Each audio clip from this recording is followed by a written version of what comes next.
Recently, flood control projects have been dominating news cycles. Also recently, the flood of allegations of corruption linked to these infra projects.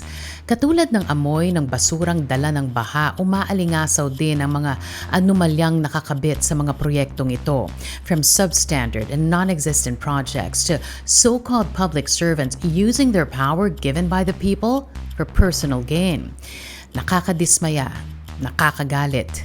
In Quezon City, for example, only 2 out of 254 flood control projects of the DPWH were given the go signal by the local government. The rest, incomplete, disapproved. Yung iba, kulang ng kinakailangang certificates of coordination. Pero ipinagpatuloy pa rin nila. Billions of taxpayers' money turned into play money. How did we get here? And where do we go from here? Isa-isa na pong nagsasalita ang mga mayor. Kasama na ang susunod nating makakausap. Kwentuhang bayan muna tayo, kasama ang alkalde ng lungsod ng Quezon, Joy Belmonte.